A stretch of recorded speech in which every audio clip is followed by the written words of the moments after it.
Democratic candidates for governor. I'm Xander Landon, VT Digger reporter, and I'll be moderating tonight's debate.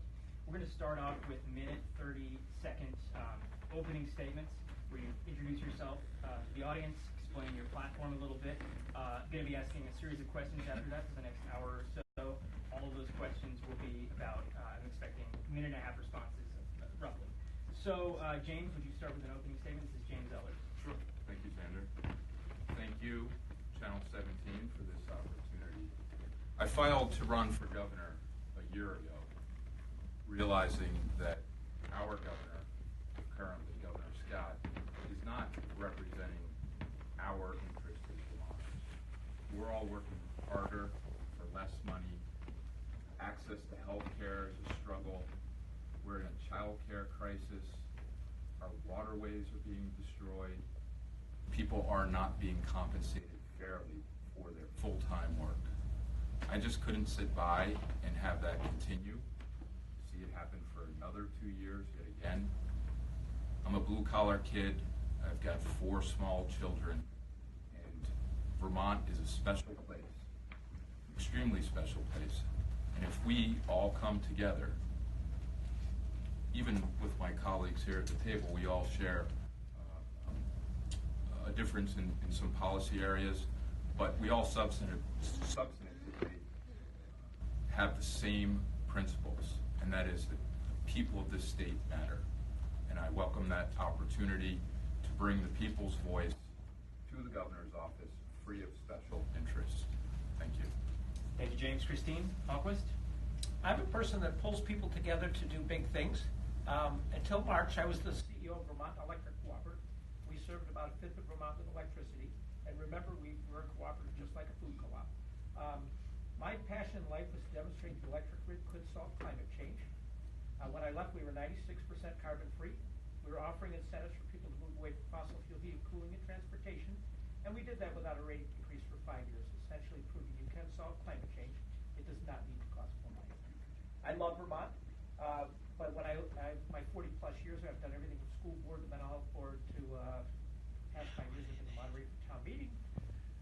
But I look at the way the governor's been running the state. He's been running it on division. That's not the Vermont I know and love. What I would do for Vermont as governor, I would focus on rural economic development, which would include connecting every home and business with fiber optic cable, so Vermonters could be connected to the internet at the same speed as New York and Tokyo.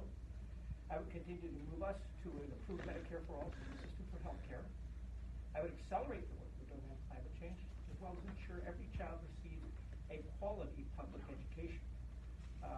And I will tell you that fundamental to all this is I talked to thousands of Vermonters, and growing Vermont's economy is important because we need to get more food on the table rather than to continue to fight over the scraps. Thank you, Christine. Brenda Siegel. About a year and a half ago, I started doing some informal research to find out how well I was reflected in our government as a low-income single mom. I, of course, found out that I'm not reflected, not locally, not nationally, and not statewide. That ran antithetical to everything that I believe, which is that unless and until all of our voices are at the table, we are not going to see the changes we want and need to see across this state and across this nation. What I know from my career, which is developing a long-term economic driver following Tropical Storm Irene, is that when you utilize the resources that already exist within our state, we connect them to small businesses and to our government, that is when we begin to build a bottom-up economy. We know that wealth does not trickle down and poverty does trickle up. We need to do what it takes to build from the bottom.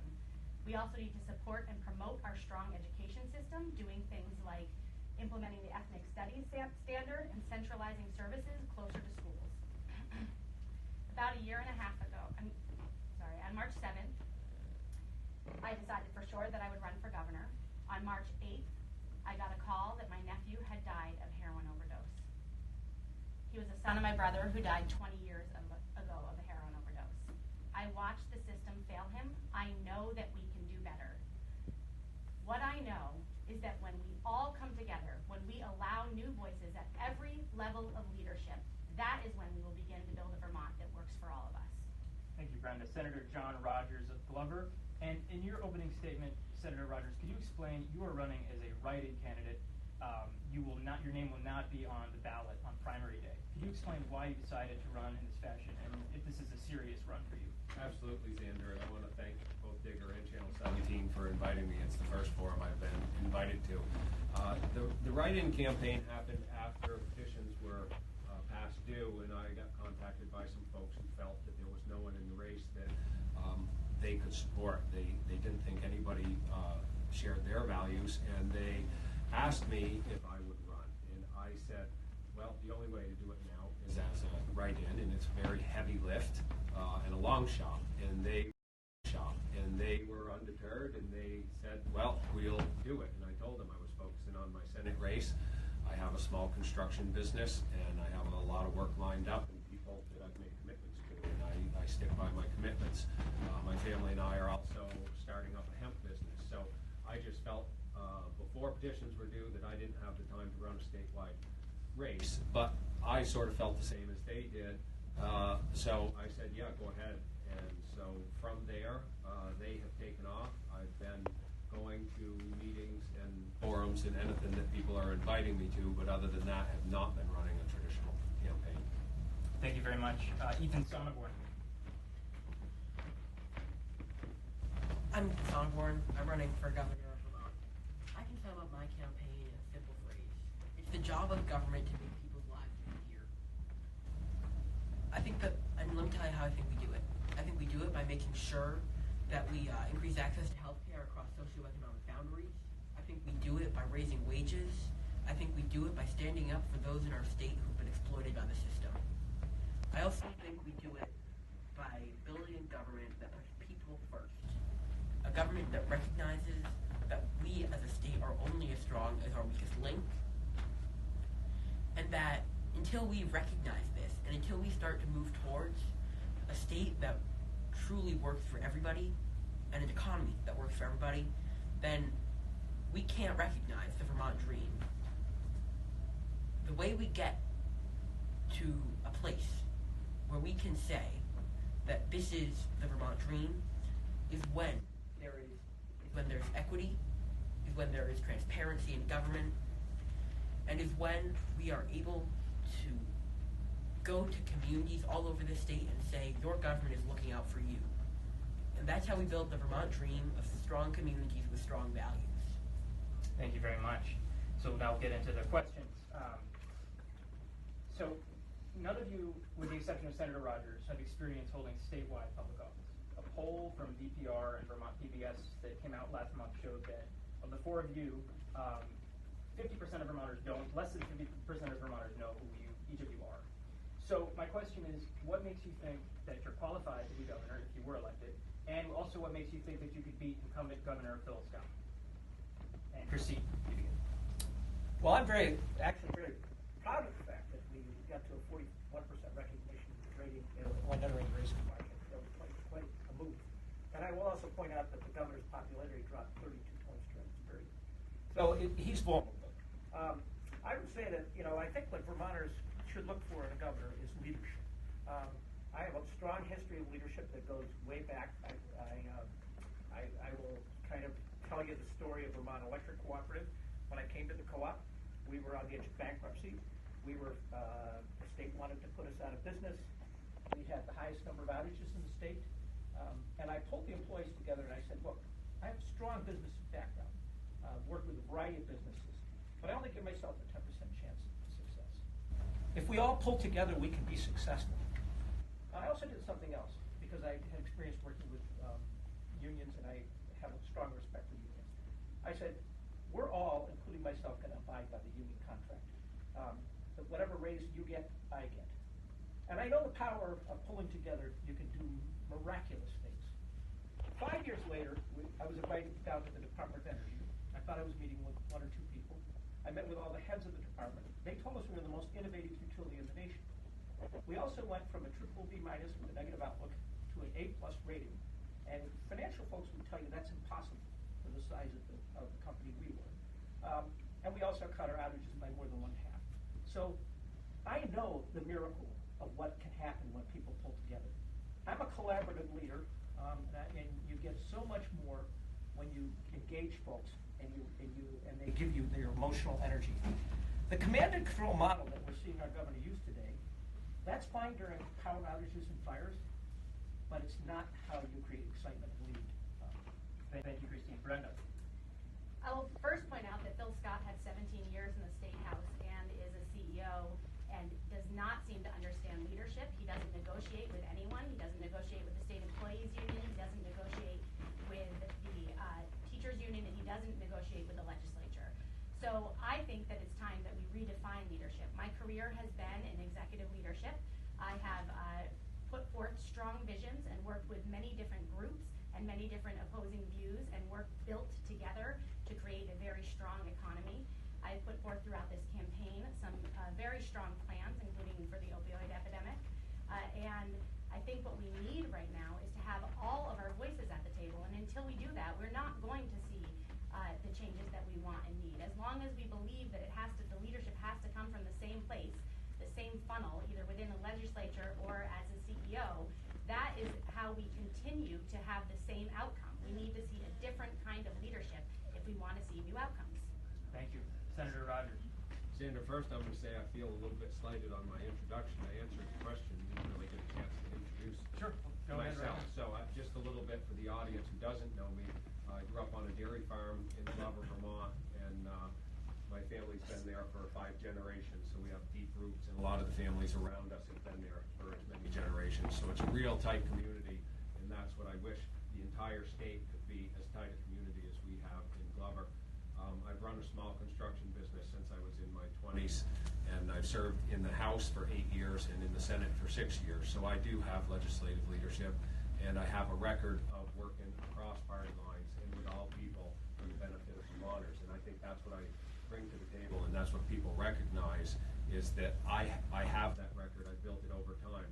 When I went to Montpelier, I promised that I would work for the folks who voted for me. I don't work for a political party.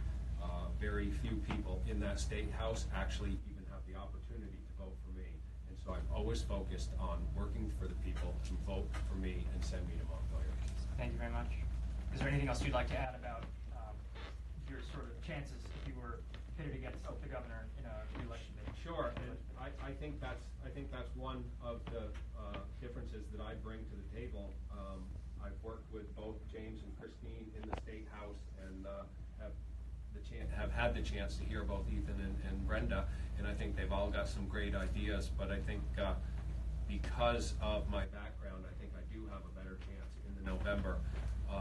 The problem is with this unconventional write-in campaign, I probably have less of a chance in the primary because my name isn't actually on the ticket. And I do realize that it's an uphill battle to get people to write your name in, but there's a huge grassroots effort, and my name is getting out there, and we'll see what they come up with.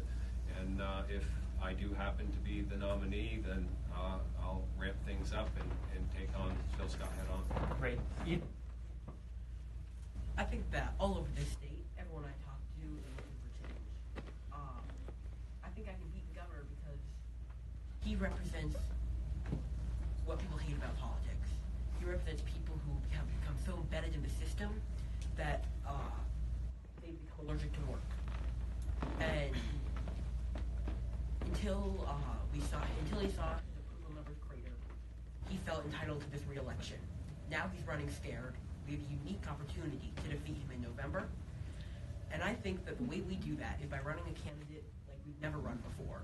I am obviously very different than the other 4 candidates at this table, and I think I am the candidate who best represents the change we need in Montpelier. Excellent. Thank you very much.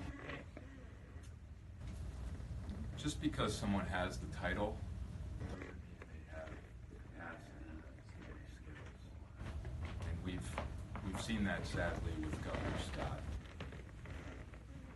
For me, I've started my career, if you will, entrusted with the lives of our fellow Americans as a naval officer, preparing them, and if necessary, to take people into combat. So I feel like at the age of 22, 21, that experience has transformed my entire life, actually, dealing with people from all different backgrounds, from all over the country, all economic classes, gender, race, and leadership is about values, and it's about principles, and it's about leading through example. And so people are tired of the status quo. They're tired of entrenched special interest. And so running without corporate money, running an entire year of grassroots campaign, rallying the two Vermonts. Perhaps we can get into that later. I have the ability to bridge the two Vermonts and deliver on the state that we all know we can be and want to be. Thank you very much. A lot of you have very similar seeming progressive democratic platforms. What I think many viewers would want to know is what sets you apart.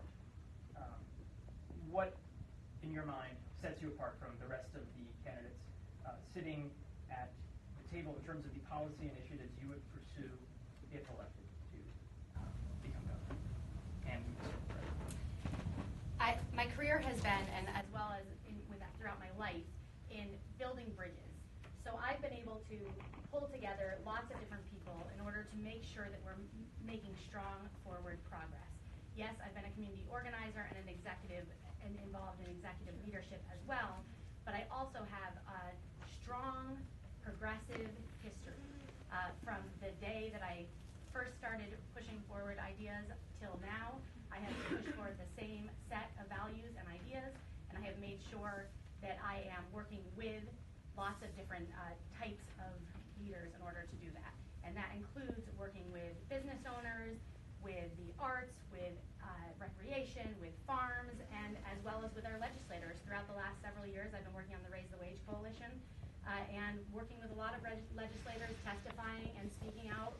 And I think that that is unique within this group of people that I have really had the long. thank you. Senator Rogers. Sandra, I think what sets me apart is my life experience. I grew up on a dairy farm where we raised all our own food, beef, pork, chickens. We had laying hens. We had a huge garden. You know, we froze and canned vegetables, largely self-sufficient. We worked in the woods, managing a few hundred acres of forest land, selective cutting to allow the generations of trees to continue to come and be productive. Excuse me. In my construction business, I've done everything from building houses and barns and bridges and septic systems, water systems, drainage systems. I've stabilized shoreland along lakes and streams and roads and road ditches. Yeah. So I've got a broad experience. I think I understand Vermonters because a lot of Vermonters are out there every day doing that same sort of work, getting up early, working hard, and coming home, and all they want is to be able to have a decent house and a decent car, be able to pay their taxes and provide for their family. And it'd be really nice if every Vermonter had a chance to get a vacation every year, because a lot of Vermonters never get a chance to get a vacation. And there's a lot of really bright kids out there that never get a chance to go to college because they come from poor families. And that's one of the things I think we really need to improve, is how do we get our kids from cradle to gainfully employed, and hopefully a lot of them staying here in the state, being the next great entrepreneurs and business leaders. Thank you very much. Ethan. I agree with the premise of the question. On policy,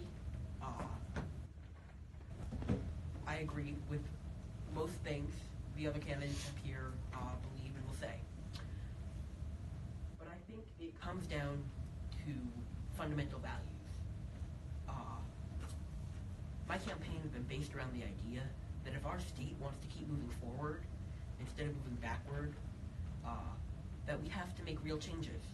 That we have to elect leaders who don't look like most elected officials, who don't come from the same background as most elected officials. And I think that, it's like I said in the last question, there are very clear differences between myself and the other four candidates up here. So the narrative that we're all the same, it's a flawed narrative, and it's one that I wish wasn't pushed so much. I am running to be the change candidate, and I think that's a message that's resonating with Vermonters, and I think that's what differentiates me. Great, thank you. James. I'm going to agree with Ethan on that one. I do think there's some substantive differences. so I appreciate the opportunity. Like Senator Rogers, I think life experience matters quite a bit. I grew up in a single-parent household, raised with my grandfather's union death benefit. He died in the line of duty as a firefighter, and I was willing and have been ever since to do whatever it took to get ahead, to provide for myself. I've worked as a farmer, I've worked as a logger, I've worked as a middle school science teacher, I've worked as a line cook, and I've been asked to lead failing businesses, which I've turned around. And my leadership ability is diverse, and it's nearly 30 years running at this point.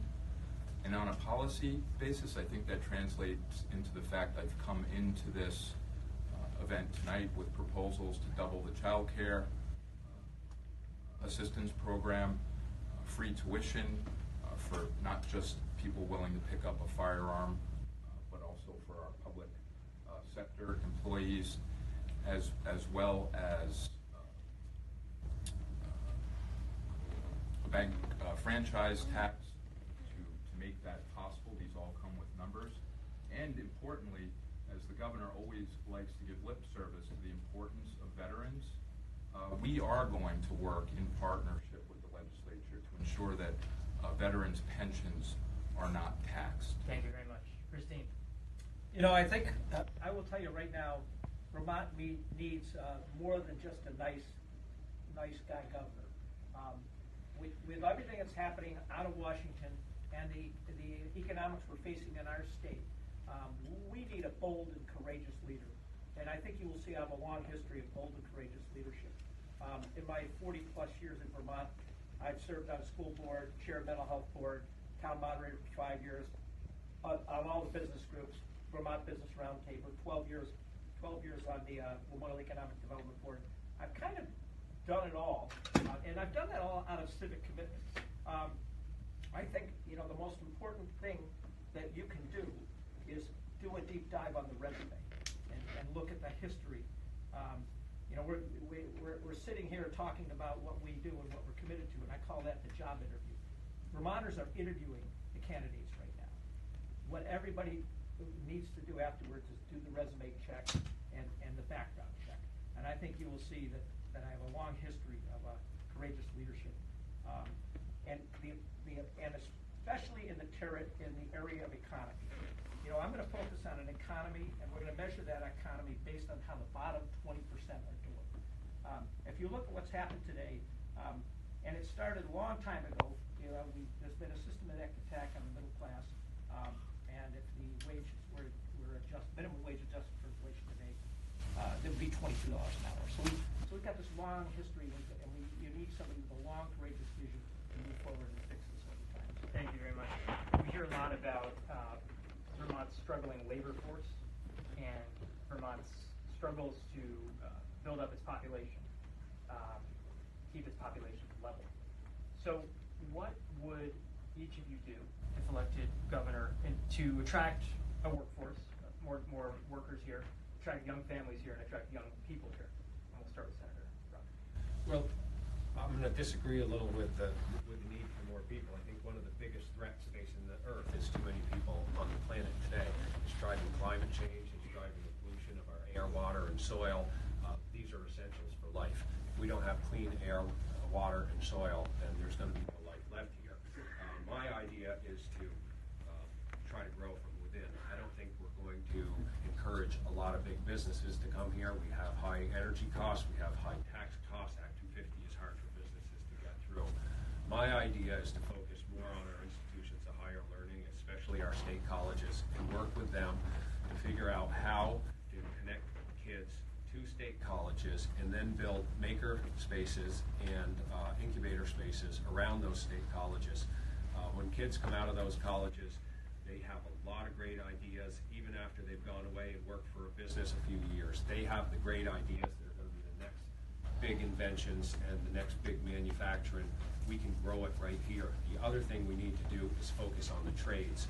Average tradesperson is about 56 years old now, and you can make a good living in the trades. We need to are using our tech centers and creating apprenticeship programs to get more people into the trades. Otherwise, Vermonters are not going to be able to find somebody to fix their toilet or build their house or fix the lights in their house. We really need to focus on that. Thank you very much. I think that Vermont's economy has real struggles. And I think the way we do it is we get our young people to stay here and we bring young people who have left back. But we can't force them to come back. We have to make it so that they want to come here. And here's how I think we're going to do it. We're going to provide incentives for small, sustainable businesses to come here in our urban areas. We're going to develop business in our rural areas by increasing access to broadband and by building infrastructure. We're going to raise the minimum wage so that young people, when they come here, they feel like they have a real shot of success in our state. We're going to improve and increase access to vocational training so that even if you don't want to, go to college, you can still find a job that will make you a productive part of the community here in Vermont. And I think that the most important thing we can do is build this image of Vermont as a state that is open and welcoming. And I think it all comes down to making sure that there is opportunity here, that there are jobs here, and that people see life in Vermont and they aspire to it. Thank you very much. James. Xander, the foundation that our administration is going to govern from is one of investing in people and protecting the planet. Young people want good schools, access to higher education, childcare, healthcare.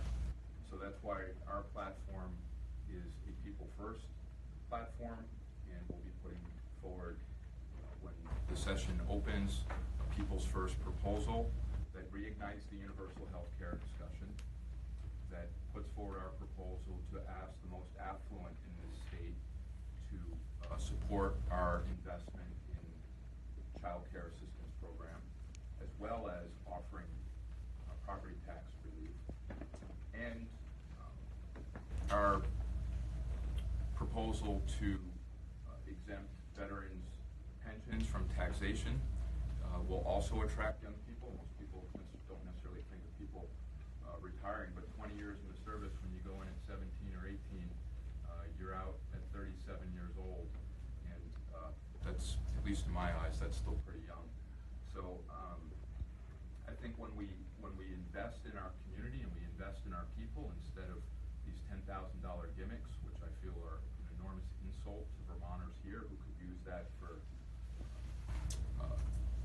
debt forgiveness for school loans, and a governor that supports unions like the nurses strike. We have it's absolutely horrendous that we have healthcare professionals who cannot even afford to live in the community they work in. Thank you very much. Christine? Getting connected to the internet at high speed is probably one of the most important things we can do, and it's fundamental. And I say that boldly because I spent 10 years on an advisory committee that oversees electric delivery for all of rural America. And Vermont is a microcosm of the problems we're seeing in rural America. We're seeing increasing rates of poverty, flights to the city, and aging demographic. We saw the same thing that happened in the 1930s. And at that point was when the cities had electricity and rural America did not. Today we're facing the digital divide. We've carried out this model in areas of rural America, a third the density of Vermont, and successfully connected every home and business to fiber optic cable and changed the demographics. And I'm going to use farms as an example, as an example of how this connectivity can benefit. Because I will tell you, you can't run your business today without being connected. And 60% of Vermont is connected with a rotting fiber infrastructure, a rotting copper infrastructure. It needs to be replaced with fiber. But we have the dairy problem where we're producing 30% more milk than we did in the 1960s.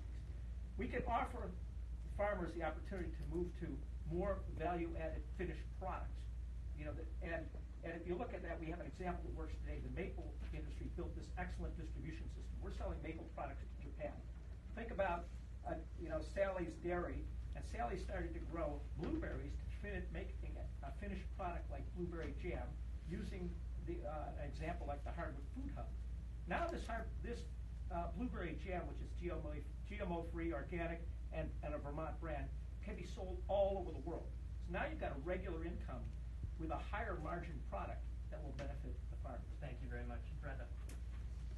We of course need to do things like pass and sign legislation that Phil Scott vetoed this year that would attract families to our state, because our families if they can't live here, they can't be here, and that includes when he's undermining our education system. We need to make sure that we're supporting and promoting it, but we also can move more quickly to 90 to 100% renewable energy.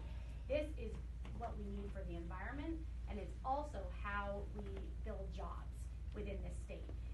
That has flatlined a little bit our job growth in that area.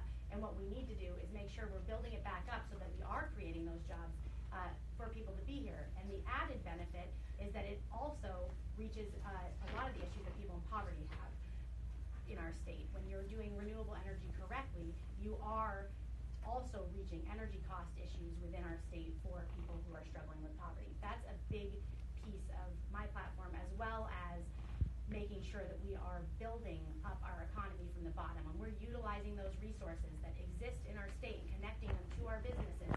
That is when people have money in their pockets, and small businesses are able to hire, and farms are able to hire, and arts organizations are able to hire, and our state employees are able to have a sustainable living. We need to make sure that we are doing what it takes to put money in people's pockets so that they then can grow their jobs, their businesses, and we can help them with that, because the local economy is an extremely important part of Vermont's economy. Thank you. I'm going to bring in a reader question. This comes from Mary Alice Bisbee in Montpelier. She writes, almost all of you say you're for single-payer health care with universal coverage. Please explain what you mean by this and how you would go about getting there. If you do not believe in single-payer, how else would you address the crisis of affordability in healthcare? We'll start with you. Here's what I've advocated since day one. I think that Medicare for all will work best if it's streamlined at a federal level. So the day I take office as governor, I'm going to start pushing for public option. And if it looks like if we're 3 months in and it looks like Congress isn't going to get anywhere on Medicare for all, then we'll take action here. But I do strongly believe that this will work best if it's a federal program. It'll be more streamlined, it'll be more affordable, and it'll be easier for people who move or who have roots in more than one state. But I do think that healthcare should not be something that you either get or you don't based on your socioeconomic status. That's ridiculous, and some of the stories you read, they feel draconian. I think that we have to look at communities that are hurting. We have to look at people who don't have insurance. We have to look at people who can't go to a doctor until they are in a serious, critical condition. And I think that it's inhumane that we would keep perpetuating a system like this, where if you have a good job with good wages, you can see a doctor anytime you want. But if you don't, then you're locked out of the healthcare system. So I would like to take action as soon as we could, and go to Medicare for all as soon as we know it's not going to happen federally. Thank you very much, James. Thank you very much, James. Mary Alice, thank you for the good question and the opportunity. For years, I was with the Vermont Businesses for Social Responsibility government policy team advocating for single payer. In reality, right now, what we would be looking for is an all-payer model, given the federal government's involvement with Medicare, Medicaid, the various veterans programs, the ERISA plans. But for me, we can't wait for the federal government to sort this out.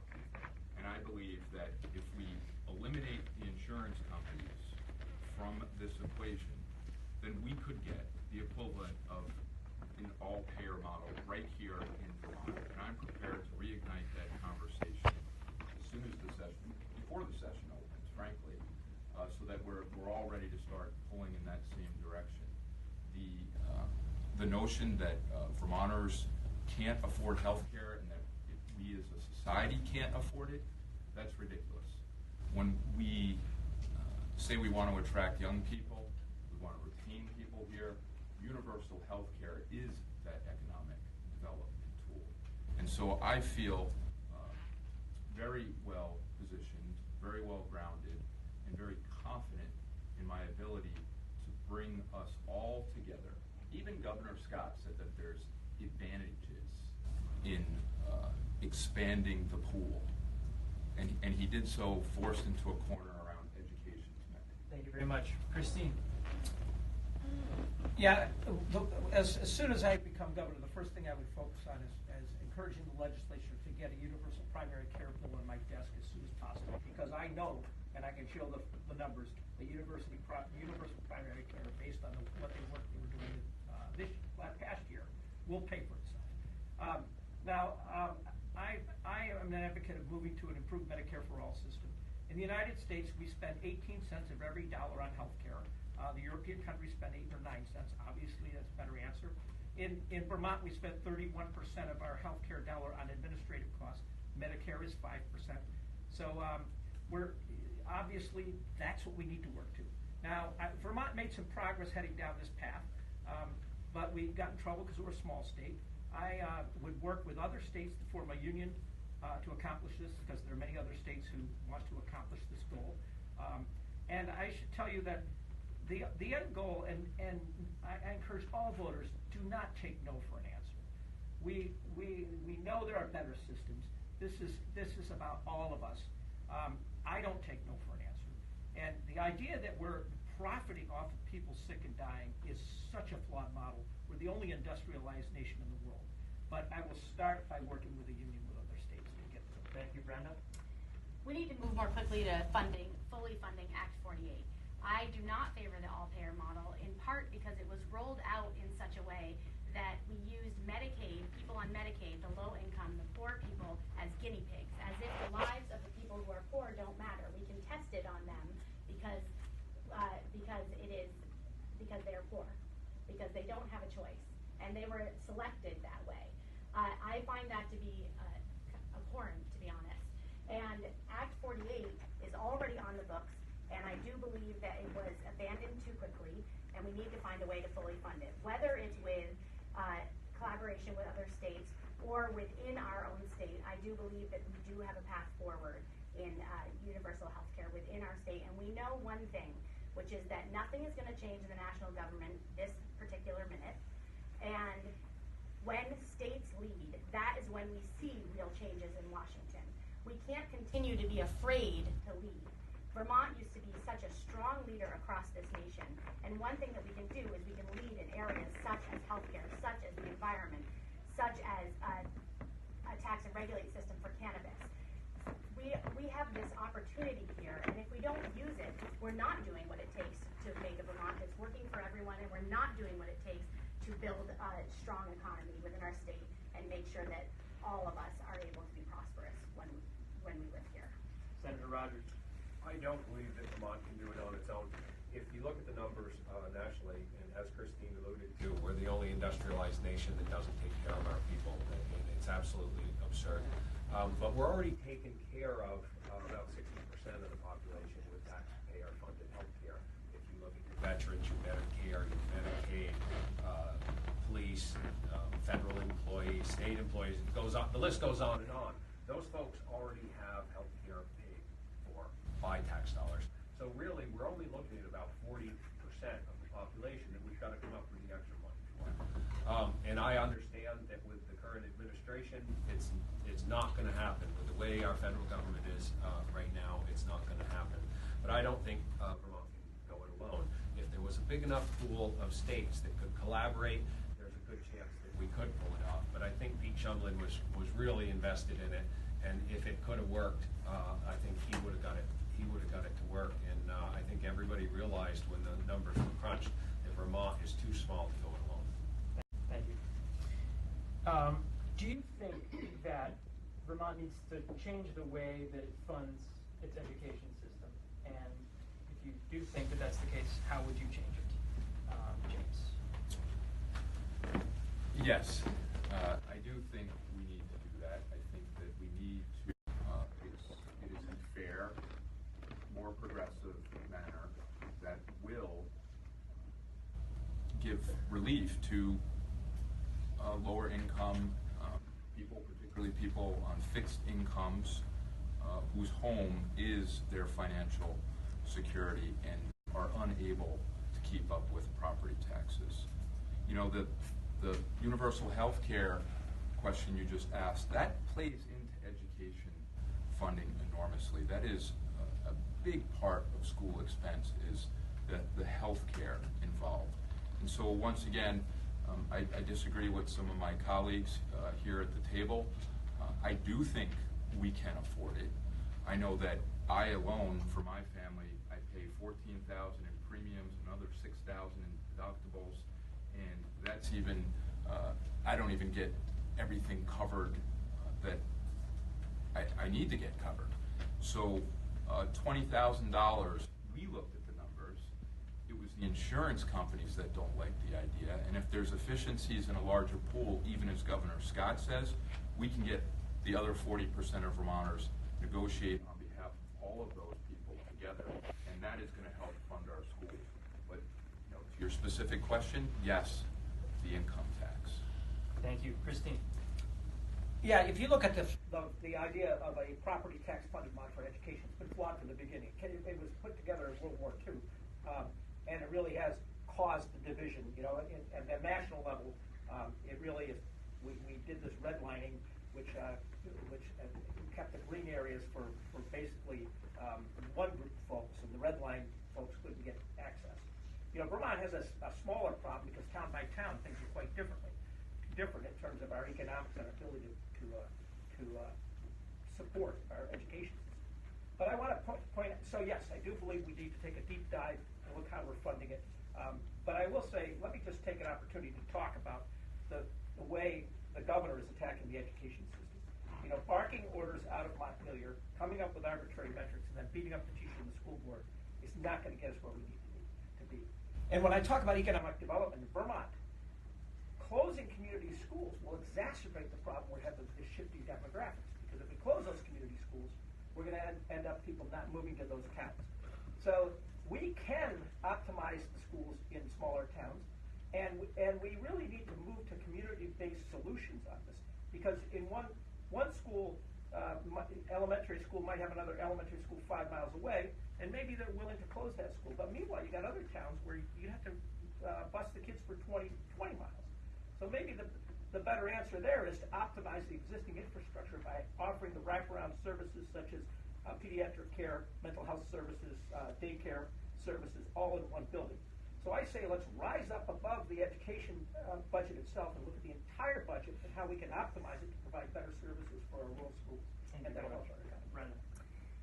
I do favor moving towards an income tax, but it needs to have a measure for non-residential property tax and in order for them to pay the education as well. We also can use the ACLU's plan to reduce half of the prison population, and that money can be rolled back into education, as well as I'm really glad that Christine has bought into my idea that's been there since the beginning of centralizing services closer to schools. I'm really excited to see that happen. What that does is allow families that need access to those services to have easier access to those services, and then teachers who are usually burdened as being social workers are then able to be focused on teaching, which then allows all of our kids to get a much stronger education system. I think we start with centralizing those services, which has the added benefit of helping to keep small schools open. Small schools are the economic centers of our town. When we begin to move kids outside of our small schools, then outside of those towns, we're asking families to drive further, which increases our environmental impact.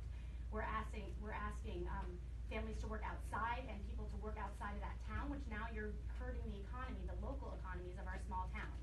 So we really have to find a solution for education funding that does not put a stronger burden on our small towns. Thank you. Senator Ryder. I didn't support Act 46 and actually put a proposal on the table to take its place. And my proposal was basically starting with the statewide average, which at that time was 14,000 and change per pupil average. And if you wanted to spend more than that money on your local school tax and pay a 25% penalty back to the ed fund, if you spent less than that, you would get to reduce your school property tax.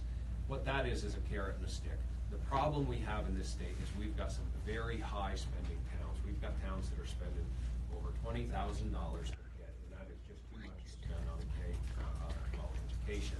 We've also got a lot of small schools that are doing an excellent job and giving the kids a good education for a very reasonable amount, a bunch of them for less than the statewide average.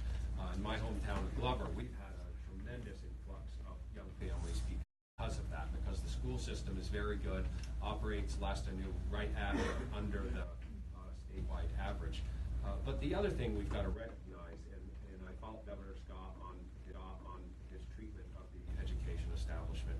I mean, it used to be you were just teaching kids math and science and English. Now, with the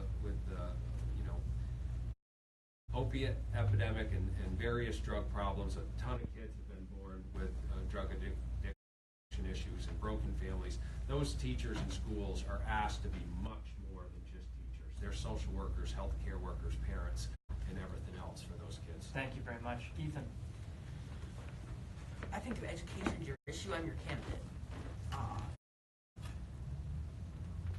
I do support moving to an income tax-based system. I think that it's how we make the education funding system more fair. I think it's how we make it easier for individuals to navigate as they pay their taxes. And I think the speaker's plan is a good way to get there. I think on individual, I think each school should be treated as an individual. I think every school has different needs, and every school district has a different budget. And so I think that beyond the income tax-based funding system, we should enable school districts to have more control, provided there is state government oversight. Thank you. Do you think that the governor and the legislature in the last legislative session went far enough to restrict the state's gun laws? And if not, how much further would you go if you were elected? Seek to go. First of all, I want to commend the legislature for passing the legislation they did pass, and I want to commend the governor for signing it. I think that was a bold move, and I'm proud of the work that was done. I think we've got enough work over the next 2 years to actually successfully carry out those changes. You know, we've got to put the processes, procedures, and the support in place in order to make it work. And for example, the red flag rule, you know, we've got to provide the protocols for the law enforcement officers and the mental health people. And I spoke to law enforcement officers. They say, look, we need to know how to make these decisions, what to base these decisions on. You know, we're going to be quite conservative if we don't have the protocols laid out. So I think we've got a ton of work to do in the next 2 years to just carry out what was done. So I'm satisfied with what was done, and I'm proud of Vermont for what we've done. Thank you. I watched that legislation go through. I sat in chambers and watched in both the Senate and the House. And I was really proud to see it happen. I think it was an excellent first step. I think that it is essential. Look, I have students and friends who are hunters who are gun owners, and they aren't bad people. That's not the issue here, and they can continue to own their guns while we're still taking measures to make Vermont safer. And so I think one of the things that we need to do is recognize that these first steps, these first measures, are an excellent first step, and what could be done currently in this legislative session. And I was there. I watched the governor sign those bills, and it was an excellent act of bravery. Though I am not in the camp that believes that one act of bravery earns him a second term. Senator Rudd. I actually supported two of the safety bills, 221 and 442, which I think will make a difference. I did not support S55. That is a bill that does take away Vermonters' constitutional rights, and no good has ever come from taking rights from good people. The Constitution is a fabric, and we start tearing at one piece of it, and the rest of it's going to fall apart as well. I think if we truly want safety, you know, the folks who voted in favor of S55 didn't give up any rights. It's easy to vote somebody else's rights away.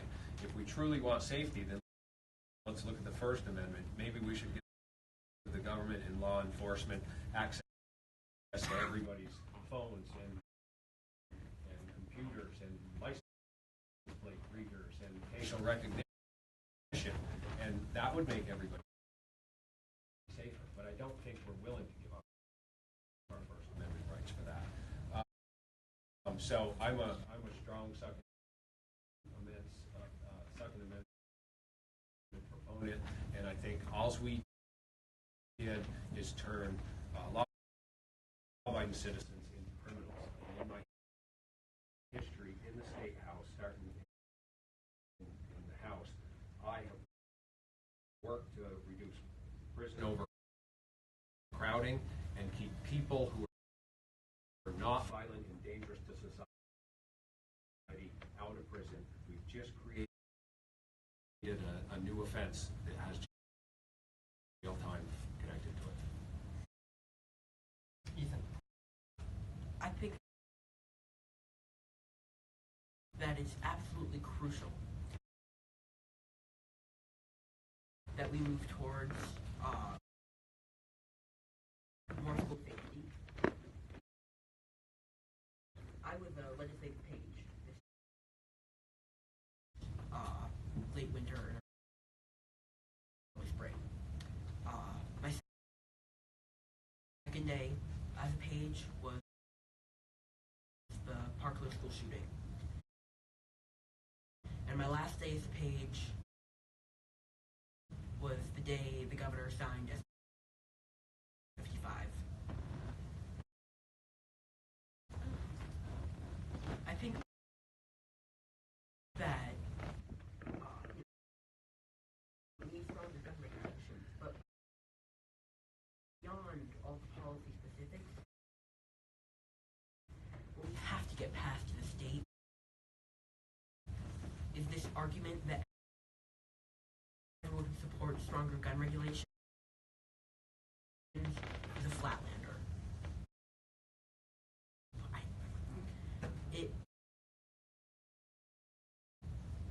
It's ridiculous that you can just paint anyone who disagrees with you as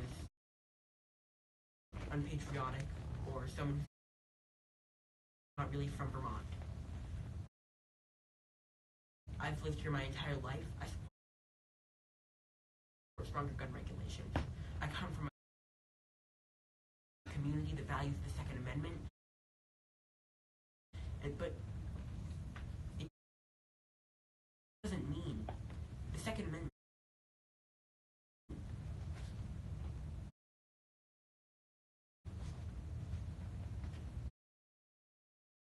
we always forget about the part in the Second Amendment that says that well-regulated militias have the right to